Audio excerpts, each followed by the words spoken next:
नमस्कार महाराष्ट्रातील सर्व शिक्षक बंधू आणि भगिनींनो, आज दिनांक 27 जानेवारी 2026 रोजी आपण जर या ठिकाणी पाहिलं तर एक महत्त्वाचा शासन निर्णय त्या ठिकाणी आलेला आहे. आणि हा जो शासन निर्णय आहे तो शासन निर्णय आपण जर पाहिला या ठिकाणी तर संचालनालयास मान्यतेसाठी सादर करण्यात येणाऱ्या थकीत देयकाबाबत, म्हणजे जी थकीत देयकं आहे त्या संदर्भातल्या या महत्त्वाच्या सूचना आहेत.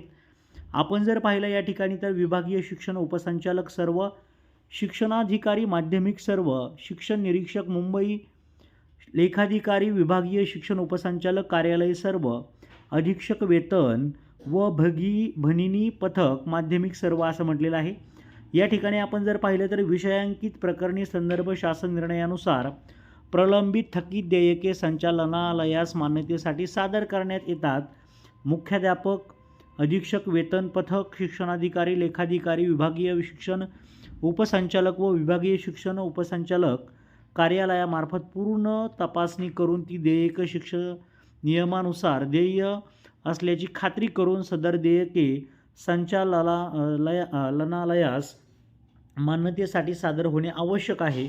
संदर्भ शासन निर्णयानुसार प्रलंबित थकीत देयके संचालनालयास मान्यतेसाठी सादर करताना लाभार्थी कर्मचाऱ्याची वैयक्तिक मान्यतेची खात्री तसेच ज्या कालावधीतील त्याचे देयक आहे त्या कालावधीत सदर व्यक्तीने खरोखरच त्या शाळेत, सैनिकी शाळेत, उच्च माध्यमिक शाळेत काम केले होते, त्याची मान्यता बॅकडेटेड केलेली नाही याची खातरजमा करूनच देयक पुढे पाठविण्याच्या सूचना देण्यात येत आहे. कधीकधी काय होतं, फ्रॉड होतो आणि बॅकडेटेड दाखवूनसुद्धा ही देयकं मिळवली जातात. त्यासाठी त्यांनी खात्री करायला लावली आहे. ही खूप महत्त्वाचा मुद्दा आहे खरं तर. जर थकीत देयकातील लाभार्थी कर्मचाऱ्याची SIT तपासणी मान्यता चुकीची निघाली तर देयके सादर करणाऱ्या संबंधित लाभार्थी कर्मचारी, मुख्याध्यापक, कर्मचारी, अधिकारी यांच्यावर कारवाई करण्यात येईल असे स्पष्ट आदेश या पत्रानुसार देण्यात येत आहेत.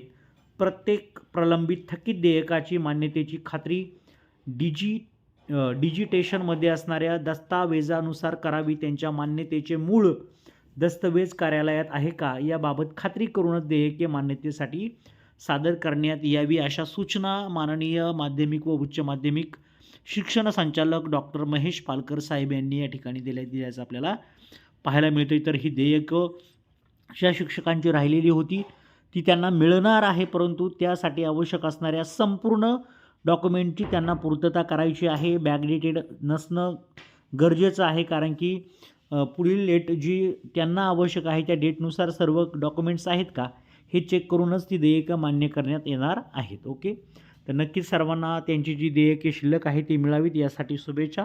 Thank you so much.